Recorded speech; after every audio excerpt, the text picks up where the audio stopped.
বিসমিল্লাহির রহমানির রহিম। وحشر لسليمان جنوده من الجن والإنس والطير فهم يوزعون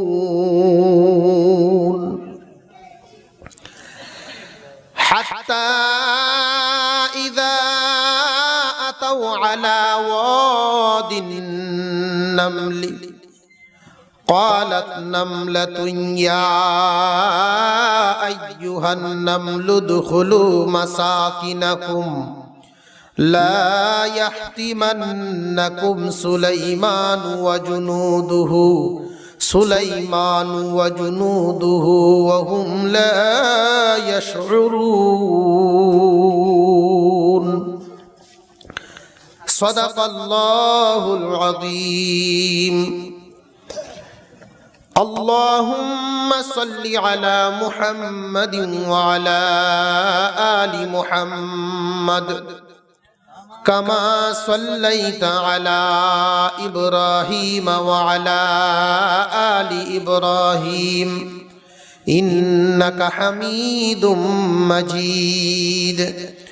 اللهم بارك على محمد وعلى آل محمد كما باركت على إبراهيم وعلى آل إبراهيم إنك حميد مجيد.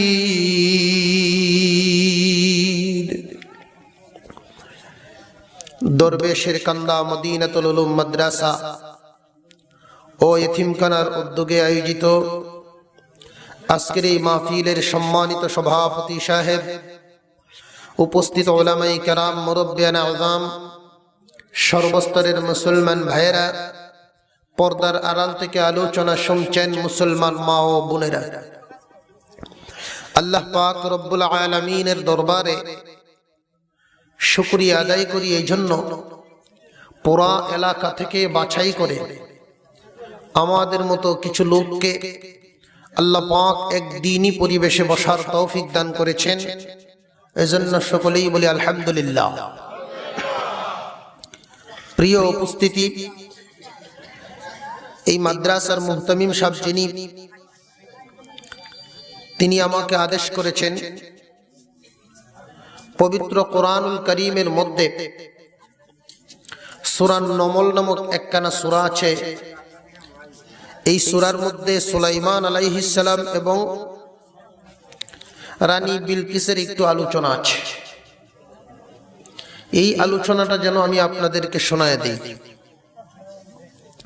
পবিত্র কোরআনে 114 খানা সূরা আছে, 114 খানা সূরা আছে, 6666 খানা আয়াত আছে। এই 6666 আয়াতের মধ্যে মাত্র 500 আয়াত হলো বিধিবিধান, কোনটা আদেশ কোনটা নিষেধ, এই সমস্ত আলোচনা মাত্র 500 আয়াতে। 6666 আয়াতের মধ্য থেকে মাত্র 500 আয়াতে হলো বিধিবিধান, বাকি রয়ে গেল আরো 6166 আয়াত। তাহলে ওইগুলোতে কি বিধিবিধান যদি 500 আয়াতে থেকে থাকে, বাকি 6166 আয়াতে আল্লাহ পাক কি নাজিল করলেন? আল্লাহ পাক রব্বুল আলামিন এই বাকি 6166 আয়াত আবার দু ভাগে বিভক্ত। এক ভাগ হইল 2000 আয়াত আর এক ভাগ হইল 4166 আয়াত। এই দুনো ভাগের মোট 6166 আয়াতে আল্লাহ পাক ওয়াজ করেছেন। যেই ওয়াজ শোনার পরে মানুষেরা শিক্ষা গ্রহণ করতে পারে, অতীত এবং ভবিষ্যৎ, অতীত এবং ভবিষ্যৎ উভয় কালের এই ওয়াজ করেছেন। ভবিষ্যতের ভয় এবং আশা, অতীতকাল থেকে শিক্ষা, এই ওয়াজগুলো আল্লাহ পাক করেছেন 6666 আয়াতের মধ্য থেকে 500 আয়াত বিধিবিধান, 6166 আয়াত ওয়াজ নসিহত। 6166 আয়াতের ওয়াজ যদি মানুষেরা শুনতে পারে, ওইখান থেকে শিক্ষা গ্রহণ করতে পারবে, মানুষেরা শিক্ষা গ্রহণ করতে পারলে বাকি 500 আয়াতের উপরে আমল করা সহজ হয়ে যাবে। তো আমরা যে কোরআনুল কারীম নিয়ে আজকে আলোচনা করব, যারা ওয়াজ শুনবেন তাদের কিছু লাভ আছে না নাই? আমরা যারা আজকে আলোচনা করব কি পরিমাণ লাভ হবে? হুজুরে পাক সাল্লাল্লাহু আলাইহি ওয়াসাল্লাম বলেছেন, কোরআনুল কারীমের এক একটা হরফ বুঝিয়া পড়লে না বুঝিয়া পড়লে প্রত্যেকটারই আলাদা আলাদা পুরস্কার বর্ণিত আছে। যদি কোনো মানুষ কোরআনুল কারীমের একটা হরফ শুনে অথবা পড়ে, অর্থ বুঝে নাই, এরপরেও প্রতিটা হরফ শোনার কারণে, প্রতিটা হরফ পড়ার কারণে, এক একটা হরফ এবং এক একটা শব্দের জন্যই এক একটা হরফের কারণে 10টা করে নেকি দেওয়া হবে। আর এই হরফের অর্থটা যদি বুঝিয়া পড়তে পারে, তাহলে প্রতিটা হরফের বিনিময়ে আল্লাহ পাক তাকে 100 করে নেকি দান করবেন। তাহলে আজকের আলোচনায় অংশগ্রহণ করতে পেরে আমরা খুশি না বেজার? খুশি যদি হয়ে থাকি, আল্লাহ পাকের শুকর আদায় করি, সকলেই বলি আলহামদুলিল্লাহ। প্রিয় উপস্থিতি, সূরা নমলের মধ্যে আয়াত সংখ্যা আছে প্রায় 90 এর উপরে, 93 খানা। সবগুলো আয়াত আজকে আমরা আলোচনা করব না, শুধু এতটুকু আমরা অনুমান করব, নবী সুলাইমান আলাইহিস সালামকে আল্লাহ পাক রব্বুল আলামিন নবুয়তিও দিয়েছিলেন, বাদশাহীও দিয়েছিলেন। পৃথিবীর জমিনে যত নবী দাওয়াতের কাজ করেছেন, 2 জন নবী বাদে সকল নবীরাই নির্যাতনের শিকার হয়েছেন। 2 জন নবী বাদে এমন কোন নবী নাই যেই নবী নিজের উম্মত দ্বারা, নিজের জামানার মানুষ দ্বারা নির্যাতিত হন নাই। এই 2 জন নবী কে কে? একজন হইলেন সুলাইমান আলাইহিস সালাম, তিনি ছিলেন বাদশাহ, উনাকে নির্যাতন করবে কে? আরেকজন হইলেন হযরত আদম আলাইহিস সালাম, উনার আগে মানুষও নাই, উনাকে নির্যাতন করবে কে? নবী কয়জন? 2 নবী ব্যতীত সকল নবীরাই নির্যাতিত হয়েছিলেন, নির্যাতনের শিকার হয়েছিল। তো প্রিয় উপস্থিতি, আমরা আজকে যে আলোচনাটুকু করব, নবী সুলাইমান আলাইহিস সালামকে আল্লাহ পাক অনেক অনেক নিয়ামত দান করেছিলেন। এর মধ্যে একটা নিয়ামত হইল ওনাকে একটা তখতে সুলাইমানি দান করা হয়েছিল, একটা প্লেন দান করেছিলেন। এই প্লেনে চড়ে উনি ইচ্ছামতে তাম দুনিয়া ভ্রমণ করতে পারতেন। দুনিয়ার জমিনের প্লেন আর নবী সুলাইমানের প্লেনটা একটু বেশ কম ছিল। এই জামানার প্লেনগুলোতে ইঞ্জিনের দরকার আছে না নেই? পাইলটের দরকার আছে না নেই? তেল মেশিন সবই লাগে।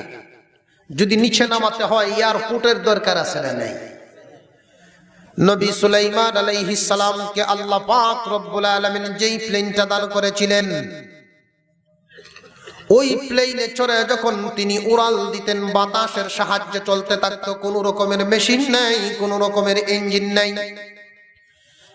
ইচ্ছা মতো তিনি তামাম দুনিয়া যেখানে ইচ্ছা সেখানেই যেতে পারতেন, ইচ্ছা মতো তিনি ভ্রমণ করতে পারতেন। আবার ভ্রমণ করে কোনো এয়ারপোর্ট লাগতো না, ইচ্ছা মতো যেখানে ইচ্ছা তিনি নামায়া দিতে পারতেন। আল্লাহ পাক রব্বুল আলামিন ওনার বশ্যতা স্বীকার করাইলেন সকল প্রাণীদেরকে। সমস্ত প্রাণীদের ভাষা আল্লাহ পাক নবী সুলাইমান আলাইহিস সালামকে শিক্ষা দান করেছিলেন। কারণ তিনি যদি ভাষা নাই জানবেন, ভাষা যদি নাই জানেন, তাহলে তিনি বাদশাহী করবেন কেমনে? কথাটা বুঝে আইছে? যে জাতির ভাষা বুঝবেন না, সেই জাতির দুঃখ দুর্দশা কেমনে বুঝবেন? যেই জাতির ভাষা বুঝবেন না সেই জাতির ফরিয়াদ তিনি কেমনে বুঝবেন?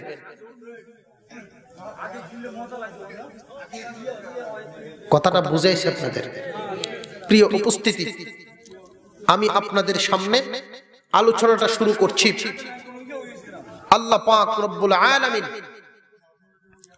নবী সুলাইমান আলাইহিস সালামকে 3 প্রকারের সেনাবাহিনী দান করেছিলেন। কয় প্রকার? আরো জোরে কর। ওয়া হুশিরা লিসুলাইমানা জুনুদুহু মিনাল জিন্নি ওয়াল ইনসি ওয়াত তায়রি ফাহুম ইউজাউন। আল্লাহ পাক রব্বুল আলামিন নবী সুলাইমান আলাইহিস সালামকে 3 প্রকারের সেনাবাহিনী দান করেছিলেন। মানুষদের মধ্য থেকেও কিছু ছিল সেনাবাহিনী, জিনদের মধ্য থেকে কিছু ছিল সেনাবাহিনী, আবার পক্ষীকুল থেকেও কিছু ছিল, পাখিদের মধ্য থেকে ছিল কিছু সেনাবাহিনী। 3 প্রকারের বাহিনী নবী সুলাইমান আলাইহিস সালামের সামনে উপস্থিত করা হলো। 3 প্রকারের বাহিনী সামনে যখন উপস্থিত করা হলো, 3 প্রকারের বাহিনী যার যার পজিশন ধরিয়া, যার যার কাতার করিয়া, যেইভাবে সেনাবাহিনীরা দেখবেন যখন তারা ট্রেনিং করে, দেখবেন সবাই যদি পা ফালায় একসাথে ফালায়, যদি সিলুট দেয় সব একসাথে দেয়। ঠিক তেমনি ভাবে যার যার মতে যার যার পজিশন নিয়া, জিনেরা জিনের পজিশন নিল, মানুষেরা মানুষের পজিশন নিল, পিপিল এবং পাখি কুলের দল পাখিদের পজিশন নিল। এই অবস্থায় যখন যারা যার মতে দাঁড়ায় গেল, এমনি তিনি রওনা দিয়ে দিলেন এমন একটা এলাকা, যে এলাকায় পিপিলিকা বাস করে, মানুষের কোনো বসবাস নাই, মানুষের কোনো বসবাস নাই, এমন একটা এলাকায় তিনি চলে গেলেন। আল্লাহ রাব্বুল আলামিন কুরআনুল কারীমের মধ্যে এই কথাগুলো উঠায়া দিলেন। আমরা যে সূরাখানা পড়লাম, সূরার নাম সূরাতুন নমল। নমল শব্দের অর্থ হইল পিপিলিকা। নমল শব্দের অর্থ কি? পিপিলিকা। একটা পিঁপড়ার নামে আল্লাহ কুরআনে সূরা নাজিল করেছে। পিপিলিকার নামে সূরা নাজিল হয়ে গেল। ও ভাই, তাহলে কি পিপিলিকার দাম কি কম রইল না বেড়ে গেল? আল্লাহর কোরআনে পিপিলিকার নামে সূরা নাজিল হয়ে গেছে। কি এমন কারণ ছিল? কি এমন কারণে এই পিঁপড়ার নামে সূরা নাজিল হলো? অবশ্যই মুফাসসিরিনে কেরাম বলেন, পিপিলিকার মধ্যে এমন একটা গুণ ছিল, যেই গুণটা কোন মানুষের মধ্যেও যদি পাওয়া যায়, আল্লাহ পাক তাকে এই গুণের কারণে জান্নাতি করে দেবে। নবী সুলাইমান আলাইহিস সালামের সেনাবাহিনী কয় প্রকার? 3 প্রকারের সেনাবাহিনী নিয়ে তিনি রওনা দিলেন। রওনা দিয়া যাইতে যাইতে মানুষের দেশ পাড়ি দিয়া পিপিলিকার দেশে চলে গেলেন। কোথায় চলে গেলেন? পিপিলিকার দেশে। ওই দেশে যাওয়ার পরে আল্লাহ পাক রব্বুল আলামিন পিপিলিকাদের একটা আচরণ মাওলার কাছে বড় পছন্দ হয়ে গেল। আমাদের এই দেশে যেমন একটা প্রধানমন্ত্রী আছে, একটা আসন আছে শিক্ষামন্ত্রীর, একটা আসন আছে খাদ্যমন্ত্রীর, এভাবে যখন মন্ত্রণালয় আছে, এমপি মন্ত্রী দ্বারা শাসিত দেশ পরিচালনা নিয়ম নীতির ভিতরে চলে, পিপিলিকাদের ভিতরেও নিয়ম নীতি আছে, এদেরও শাসক আছে, এদেরও প্রধান আছে। কন্যা সুবহানাল্লাহ। হাত্তা ইযা আতাউ আলা ওয়াদিন নামলি قالت نملة يا أيها النمل ادخلوا مساكنكم لا يحطمنكم سليمان وجنوده وهم لا يشعرون। আল্লাহ পাক রব্বুল আলামিন ওই দিনের ঘটনা কুরআনুল কারীমের মধ্যে উল্লেখ করে দিলেন। যেই দিন নবী সুলাইমান তার বাহিনী নিয়ে 3 প্রকারের বাহিনী, এই 3 প্রকারের বাহিনী নিয়ে তিনি রওনা দিলেন পিপিলিকার দেশে। যখন তিনি চলে গেলেন পিপিলিকার দেশে যাওয়ার পরে, এই পিপিলিকাদের রানী যিনি ছিল, পিপিলিকার প্রধান ছিল একজন মহিলা পিপিলিকা। এই মহিলা পিঁপড়া ডাক দিয়া বলে, কালাত নামলাতুন ইয়া আইয়ুহান নামলু দুখুলু মাসাকিনাকুম। ও আমার পিপিলিকার দল, তোমরা যার যার গৃহে ঢুকিয়া পড়ো, যার যার বাস গৃহে প্রবেশ করো। কেন জানোনি? নবী সুলাইমান বিশাল বাহিনী নিয়ে আমাদের এলাকায় আগমন করিয়াছে। তোমাদেরকে না দেখিয়া, তোমাদেরকে না চিনিয়া ফিসিয়া ফেলবে, পাড়ার নিচে পড়িয়া তোমরা নিষ্পেষিত হয়ে যাইবা, ধ্বংস হইয়া যাইবা। সুতরাং আমি আমার দায়িত্ব পালন করলাম। ও আমার স্বজাতি, তোমরা যার যার গর্তের ভিতরে ঢুকিয়া পড়ো, আমার আদেশ পালন করো, নিরাপদে থাকতে পারবা। নবী সুলাইমান আলাইহিস সালাম সমস্ত প্রাণীদের বাসাই তো তিনি বুঝতেন। এই পিপিলিকার কথাটা, পিপিলিকার বাসনটা ওনার কান পর্যন্ত পৌঁছে গেল। আল্লাহ রাব্বুল আলামিন তার কানের মধ্যে পৌঁছায় দিলেন। আল্লাহ তাআলা এই যে পিপিলিকার বাসনটা নবী সুলাইমানের কানে পৌঁছাইলেন, আল্লাহর কাছে এই পিপিলিকার কথা বড় পছন্দ হয়ে গেল। আল্লাহ রাব্বুল আলামিন কুরআনুল কারীমের মধ্যে উঠায় দিলেন। কেন জানেননি? মানুষ হয়েও তার জাতির সাথে বেঈমানি করে। একটা মানুষ কি গরুর সাথে বেঈমানি করে না? মানুষ মানুষের সাথেই বেঈমানি করে। কথাটা বুঝাইছেনি? মানুষ কিন্তু মানুষের সাথেই বেঈমানি করে, মানুষ মানুষকেই বিপদে ফেলায়, মানুষ মানুষের উপকার বলিয়া যায়। আল্লাহ তাআলা পিপিলিকার এই কথাটা বড় পছন্দ করে নিলেন।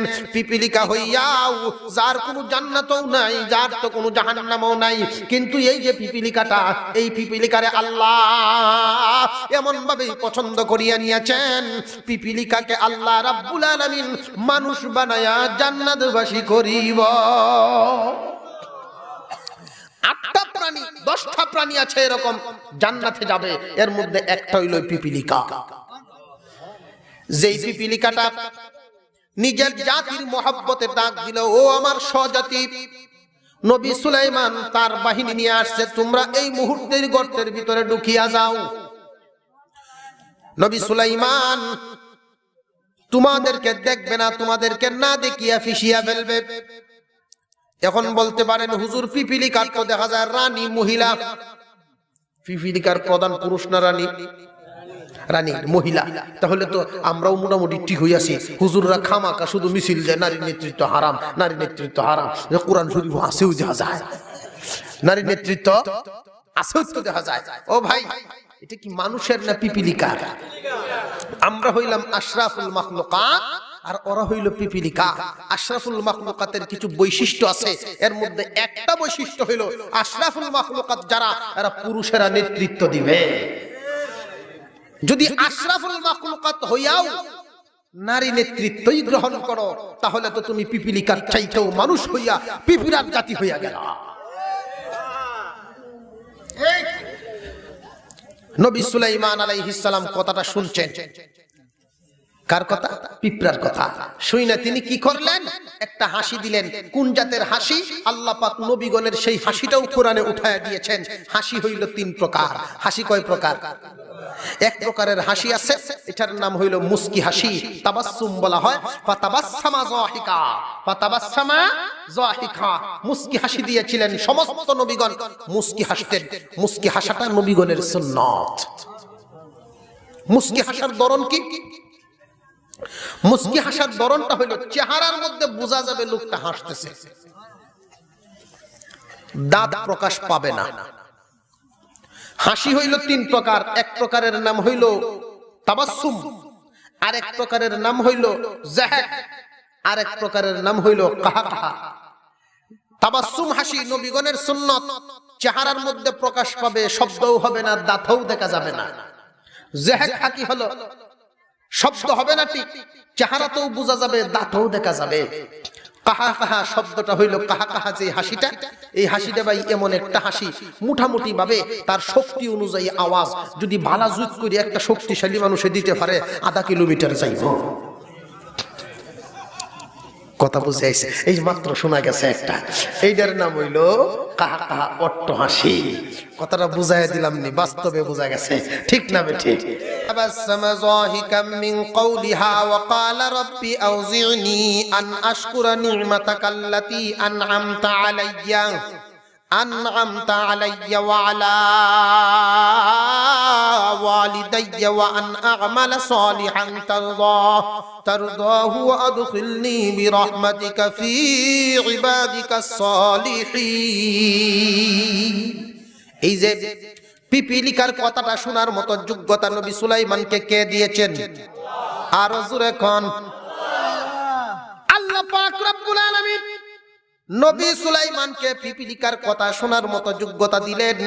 এই জন্য নবী সুলাইমান আলাইহিস সালাম ওই দিন আল্লাহ রাব্বুল আলামিনের শুকরিয়া আদায় করেন। তিনি ডাক দিয়া বলেন, ওয়াকালা রব্বি, ও আমার রব, আউজিনি, আমারে তুমি দান করো, কবুল করিয়া নাও, আন আশকুরা নি'মাতাকাল্লাতী আন'আমতা আলাইয়া ওয়া আলা ওয়ালিদাইয়া, যে সমস্ত নিয়ামত তুমি আমাকে এবং আমার পিতামাতাকে দান করিয়াছো, আমার পরিবারকে দান করিয়াছো, ওই সমস্ত নিয়ামতের শুকরিয়া আদায় করার মতো অবস্থা তুমি আমাকে দান করো, কবুল করিয়া নাও এবং শুকরিয়া যে আদায় করার মতো তৌফিক দিবা।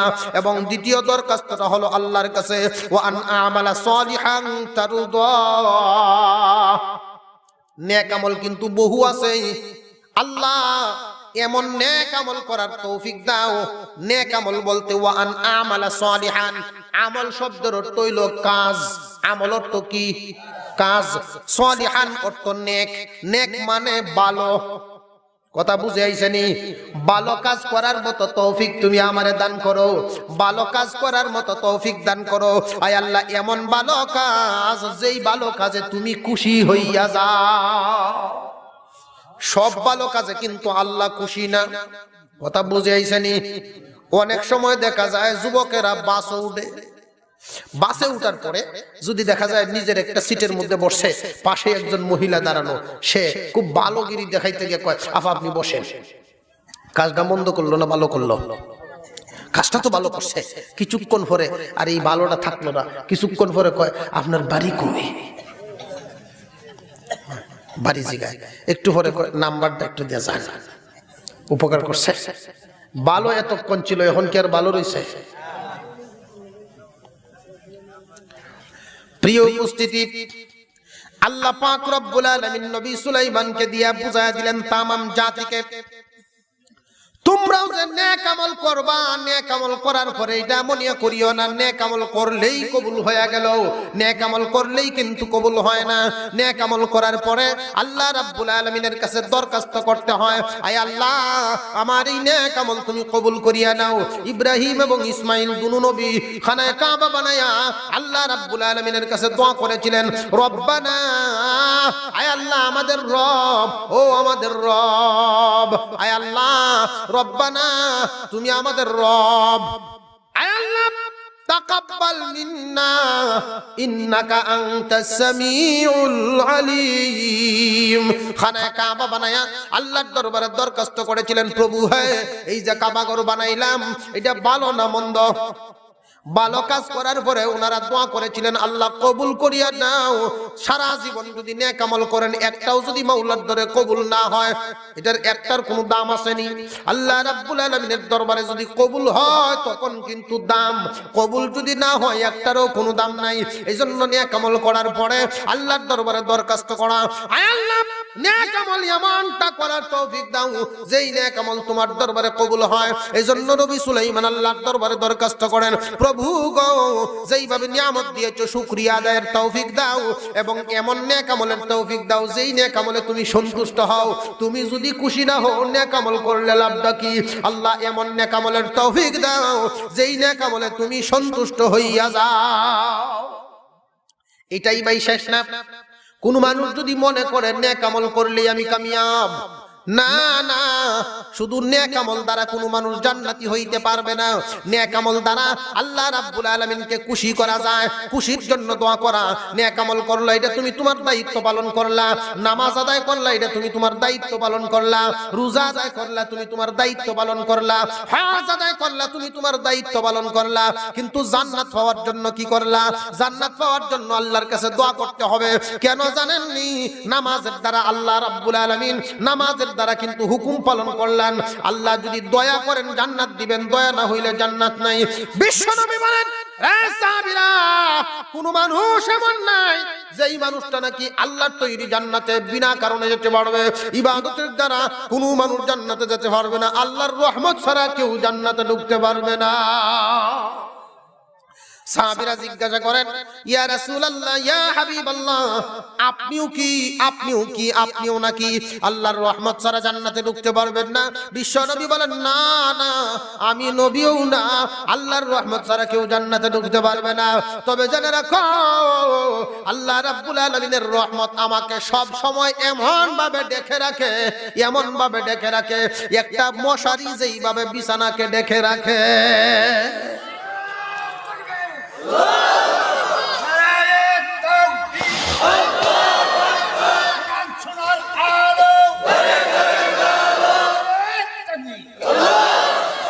মুসলমান ভাইরা আমার, বনি ইসরাইলের এক লোকের একটা ঘটনা হাদিস শরীফের মধ্যে উল্লেখ করেছেন। রাসূল বুঝাইতে গেলেন, একজন মানুষ একাধারে 500 বছর পর্যন্ত ইবাদত করেছিল, ইবাদতের কোনো কমতি নাই। 500 বছর একাধারে বাড়িঘর ছেড়ে দিল, একটা দ্বীপের মধ্যে তাকিয়ে উনি ইবাদত করতেন, সব সময় ইবাদত করতেন। আল্লাহ তাআলা তার রিজিকের জন্য কুদরতি ফয়সালা করে দিয়েছিলেন। 500 বছর ইবাদত করার পরে রাসূল বুঝাইলেন, কিয়ামতের কঠিন ময়দানে এই লোকটাকেই জিজ্ঞাসা করা হবে, হে আল্লাহর বান্দা, তুমি কি আল্লাহর রহমতে জান্নাতে যেতে চাও, নাকি তুমি তোমার ইবাদতের বলে যাবে? এই লোকটা মনে মনে ভাববে, 500 বছর লাগাতার ইবাদত করলাম, মনে হয় ইবাদতের দ্বারাই যাইতে পারবো, রহমতের দরকার নাই। এই লোকটায় জানায় দিবে, এই লোকটায় ফেরেশতাদেরকে জানায় দিবে, ওগো আল্লাহর ফেরেশতারা, জেনে রাখো, 500 বছর পর্যন্ত ইবাদত করলাম, রহমতের দরকার নাই। ইবাদত কতদিন?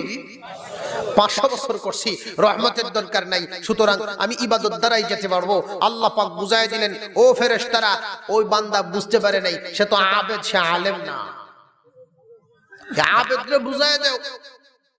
কেমনে? জাহান্নাম থেকে 70 মাইল দূর দিয়ে একটা গুড়ান দিয়ে আনো। কত মাইল দূর দিয়ে? যারা দান সিদ্ধ দেয় অথবা ইটের ভাটার মধ্যে কাজ কাম করে, এর পাশে দিয়ে গেলেই গরম হিট লাগেনি। জাহান্নাম থেকে 70 মাইল দূর দিয়ে একটা ঘুরান দিছে। জাহান্নামের হিটের কারণে পানির পিপাসা লাগছে। পিপাসাও তো এমন পিপাসা, জান যায় জান বেরিয়ে যায় অবস্থা শুরু হয়েছে। এখন তালাশ করা শুরু করলো, কোথায় এক গ্লাস পানি পাওয়া যায়, একটু পানি পাওয়া যায়, এই চিন্তায় পেরেশান হয়ে গেছে।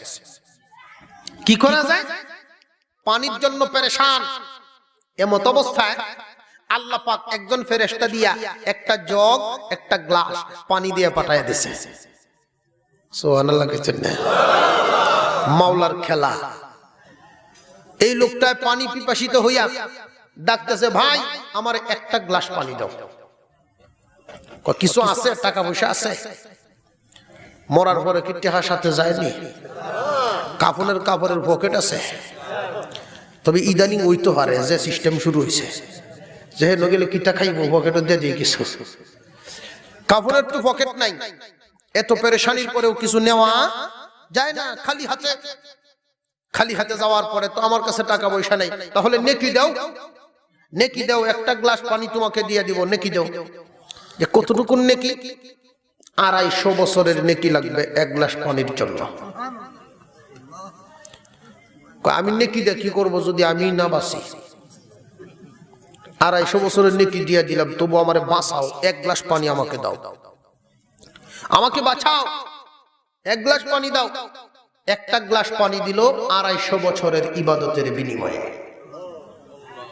পানি পান করার পরে এতই পিপাসিত, কোন রকম গলাটা ভিজাইছে, পুরাটা তো হয় নাই, কোন রকম হয়েছে। কয় ভাই আরো 250 আছে, আমার পুরাপুরি তৃপ্তি হয়ে যায়, আর এক গ্লাস পানি দিলাও আমি তৃপ্তি হয়ে যাই, সবের দরকার আমার নেই। আর এক গ্লাস পানি খায় 500 বছরের ইবাদত শেষ। আল্লাহ কয়, জান্নাতে যাইছে না? সব কই? সব দাও, সব নাই। 2 গ্লাস পানি খায়া কত বছর গেল? আল্লাহ রাব্বুল আলামিন ওই দিন ডাক দিবেন, বান্দা দুনিয়ার জমিনে তুমি কয়শো গ্লাস পানি খাইছিলা, হিসাব আসেনি। 2 গ্লাস পানির জন্য যদি 500 বছরের ইবাদতের বিনিময় করতে পারো, তাহলে দুনিয়ার জমিনে আমি কয়েক গ্লাস পানি দিয়েছিলাম, হিসাব রাখছনি।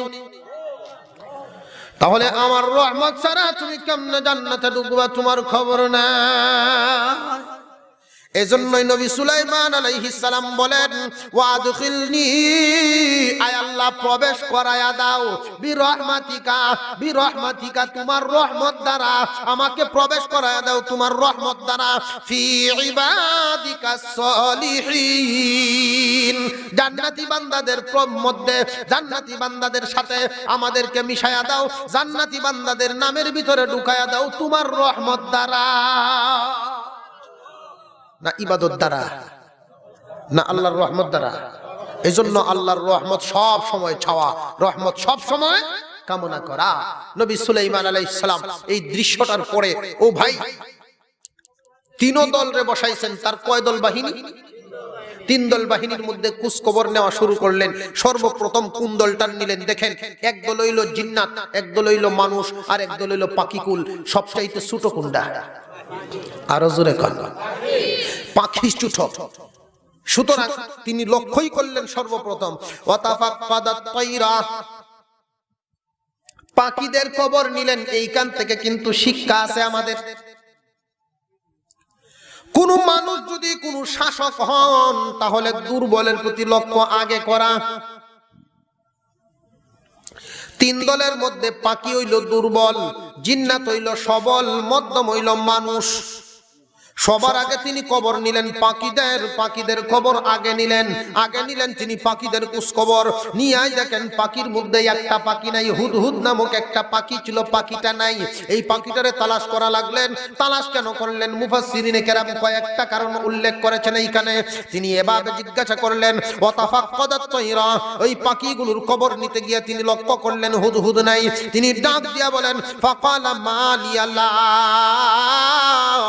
আর হুদহুদ, আমি, আমার কি হয়ে গেল, আমি হুদহুদকে কেন দেখছি না? নবী সুলাইমান তিনি কিন্তু নিজেকে আগে দোষী করতেছেন, আমার কি হলো, আমি হুদহুদকে কেন দেখছি না? এই পাখিকুল তো আমার বশ্যতা স্বীকার করে, আমাকে মানে, আজকে কেন নাই, কেন আমার এখানে উপস্থিত নেই, আমাকে কেন মানলো না? আমার কাছে কি কোনো ব্যর্থতা আছে নাকি? আগে নিজের দুর্বলতা প্রকাশ করা। নবী সুলাইমান আলাইহিস সালাম এমনি নিজের ব্যর্থতা স্বীকার করতেছেন, আমার কি হয়ে গেল, হুদহুদকে কেন দেখছি না? অনুপস্থিত নাকি, অনুপস্থিত হয়ে গেল নাকি? এমনি তিনি বলেন, লা উআযিবান্নাহু আযাবান শাদীদান আও লা আযবাহান্নাহু আও লা ইয়াতিয়ান্নি বিসুলতানিম মুবিন।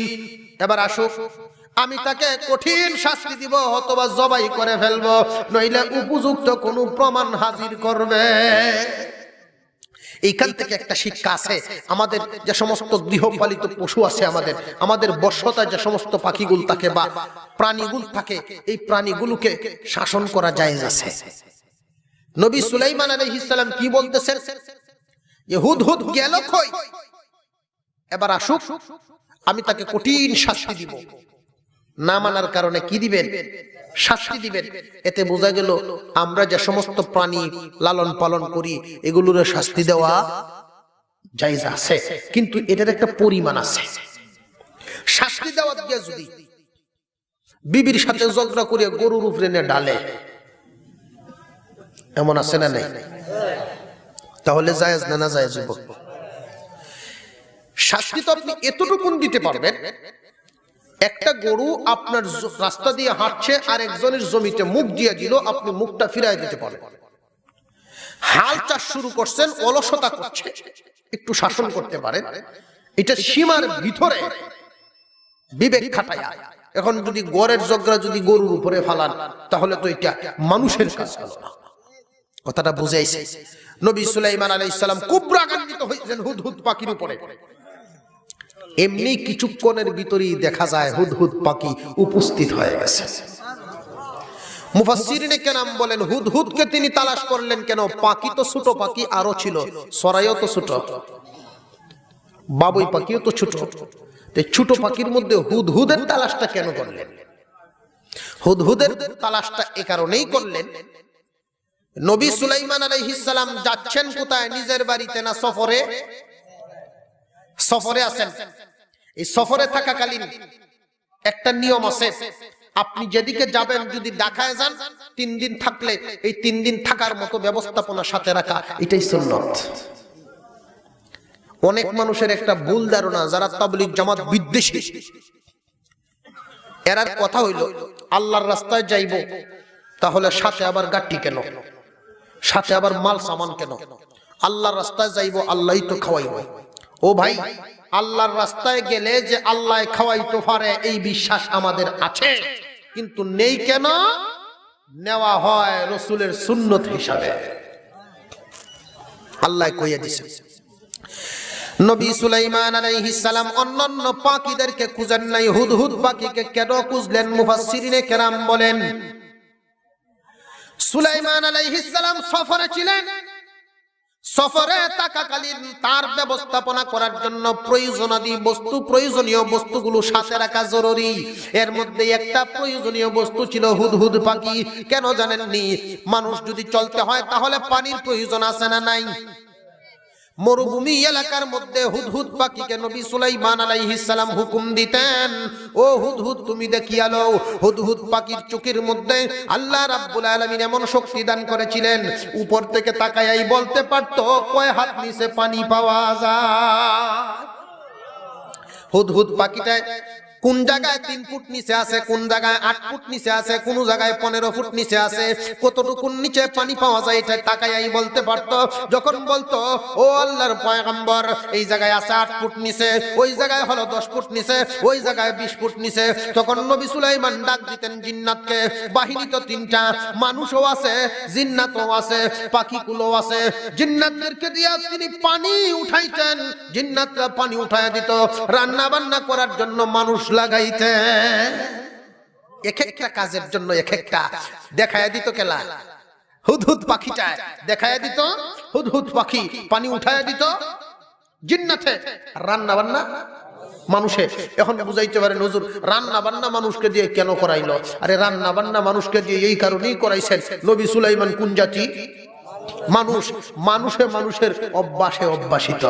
এখন যদি জিন্নাতদেরকে দিয়ে রান্না বান্না দেয়, জিনদের যেই পরিমাণ লবণ খাইব, যে স্বাদ মজা কেমনে বুঝবো? মানুষের নিয়ে বুঝতো। এই মরিচ জ্বালাইব 1 কেজি বেগুন 250 গ্রাম মরিচ লাগতো না ফেস, এই জন্য মানুষরে দিয়ে পাকাইতেন। নবী সুলাইমান আলাইহিস সালাম হুদহুদকে ডাকলেন, হুদহুদ পাখি নাই। তিনি তো খুব রাগান্বিত হয়ে গেলেন, পানির দরকার, হুদহুদ গেল কই? কিছুক্ষণের ভিতরে হুদহুদ পাখির উপস্থিতি সালাম দিয়া প্রবেশ করলো তাদের সামনে। কন্যা সুবহানাল্লাহ। ফামাকাসা গায়রা বাঈদিন ফাকালা আহাততু বিমা লাম তুহিত বিহি ওয়াজিতুকা মিন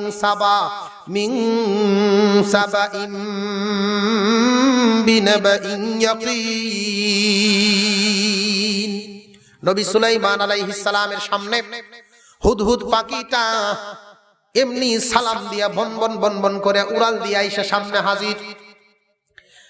আয়েশাই পাখিটায় বলা শুরু করলো, ও পয়গম্বর, এমন একটা খবর নিয়ে আমি আপনার সামনে আসলাম যেই খবর আপনার জানা নাই। সুবহানাল্লাহ কোন নবীর কাছে বলতেছেন, ওগো নবী, আমি এমন একটা খবর অবগত হয়েছি যেই বিষয়ে আপনি জানেন না। এইখান থেকে একটা শিক্ষা গ্রহণ আছে, যেই মানুষেরা এটা বিশ্বাস করে আল্লাহ যা জানেন নবীগণ তা জানেন, নবীরা আলিমুল গায়ব, এই বিশ্বাস যাদের অন্তরে আছে এরা এইখান থেকে শিক্ষা গ্রহণ করা দরকার। নবীগণ যদি আলিমুল গায়ব হইতো, কোন নবী তো আলিমুল গায়ব না, কোন মানুষও আলিমুল গায়ব না, আমাদের নবীও আলিমুল গায়ব না। আলিমুল গায়ব মানে কি?